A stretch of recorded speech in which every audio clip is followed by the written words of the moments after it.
اعوذ باللہ من الشیطان الرجیم بسم اللہ الرحمن الرحیم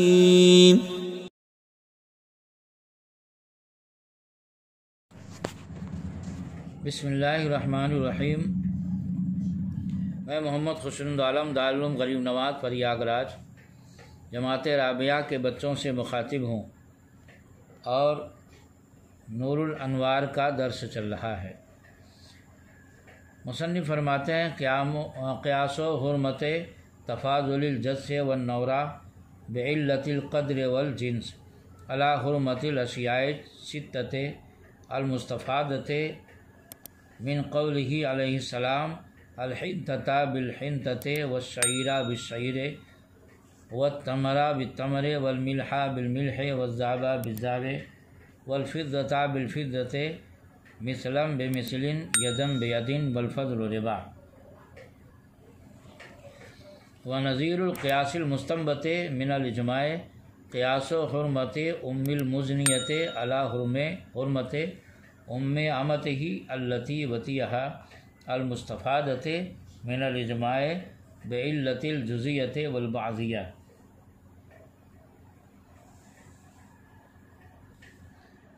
یعنی اس قیاس کی نظیر جو سنت نبوی سے ماخوذ ہے، علت قدر اور جنس کی وجہ سے جس اور نورہ کے تفاضل کی حرمت کو ان اشیاء ستہ کی حرمت پر قیاس کرنا ہے جو رسول اکرم صلی اللہ تعالیٰ علیہ وسلم کے قول الحنطۃ بالحنطۃ والشعیر بالشعیر والتمر بالتمر والملح بالملح والذهب بالذهب والفضة بالفضة مثلا بمثل یدا بید والفضل ربا سے مستفاد ہے، اور اس قیاس کی نظیر جو اجماع سے ماخوذ ہے، علت جزیت و بعضیت کی وجہ سے مزنیہ کی ماں کی حرمت کو اپنی اس موطوعہ باندی کی ماں کی حرمت پر قیاس کرنا ہے جو اجماع سے مستفاد ہے۔ یہ عبارت کا ترجمہ ہوا۔ اب اس کی توضیح اور تشریح ملاحظہ فرمائیں۔ شاعر کہتے ہیں اس قیاس کی نظیر جو حدیث سے ماخوذ ہے یہ ہے کہ حدیث سے 6 چیزوں کی بے میں تفاضل کی حرمت ثابت ہے۔ تفاضل یعنی زیادتی۔ 6 چیزیں یہ ہیں: گندم، جو، کھجور، نمک، سونا، چاندی۔ اور حضرات احناف کے نزدیک حرمت کی علت قدر اور جنس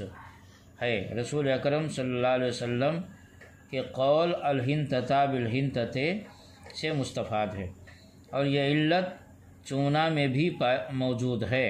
لہذا قدر اور جنس یعنی علت ربا میں شرکت کی وجہ سے جس اور نورہ کی بے میں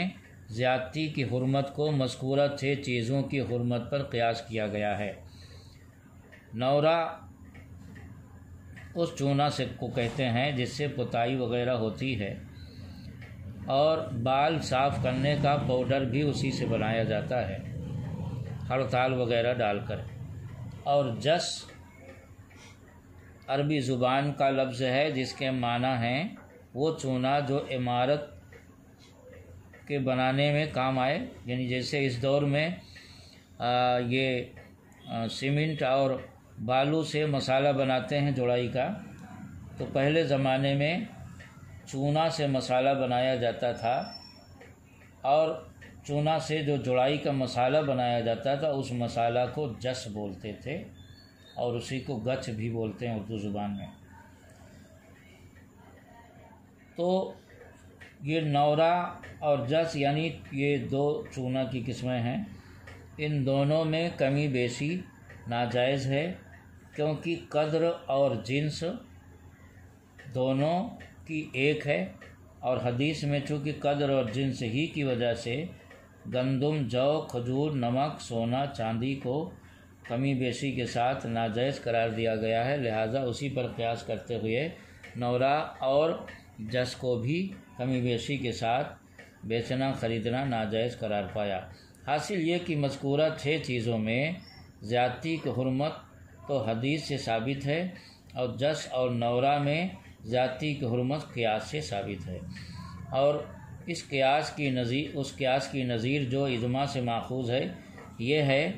کہ موتوع باندی یعنی وہ باندی جس سے ہم بستری کی گئی ہو کہ ماں کا واتی پر یعنی وتی کرنے والے پر حرام ہونا اجماع سے ثابت ہے، اور حرمت کی علت جزیت اور بعضیت ہے، یعنی وتی کے نتیجہ میں جو بچہ پیدا ہوگا وہ چونکہ وتی کرنے والے اور موتوع دونوں کا جز ہے، اس لیے اس بچہ کے واسطے سے واتی اور موتوع کے درمیان بھی جزیت اور اتحاد پیدا ہوگا، یعنی موتوع واتی کا جز ہوگی اور واتی موتوع کا جز ہوگا، اور اس جزیت اور اتحاد کی وجہ سے واتی کے اصول اور فروع موتوع پر اور موتوع کے اصول اور فروع واتی پر حرام ہو جائیں گے، کیونکہ انسان اپنے جز پر حرام ہوتا ہے۔ لیکن اگر یہ کہا جائے کہ جب واتی موتوع کا جز ہے اور موتوع واتی کا جز ہے اور جز اپنے جز پر حرام ہوتا ہے تو واتی کو موتوع پر اور موتوع کو واتی پر حرام ہونا چاہیے تھا، حالانکہ واتی موتوع پر اور موتوع واتی پر حرام نہیں ہوتے۔ تو اس کا جواب یہ ہے کہ قیاس کا تقاضا تو یہی ہے کہ واتی موتوع پر اور موتوع واتی پر حرام ہو جائے، لیکن ضرورتاً اس جگہ قیاس کو ترک کر دیا گیا ہے۔ بہرحال موتوع باندی کی ماں واتی پر جزیت اور بعضیت کی علت کی وجہ سے حرام ہے، اور یہ علت چونکہ مزنیہ یعنی زنا کرانے والی عورت کی ماں میں بھی پائی جاتی ہے، اس لیے مزنیہ کی ماں بھی موتوع باندی کی ماں کی حرمت پر قیاس کرتے ہوئے زانی پر حرام ہوگی۔ حاصل یہ کہ موتوع باندی کی ماں کی حرمت اجماع سے ثابت ہے اور مزنیہ کی ماں کی حرمت زانی پر قیاس سے ثابت ہے۔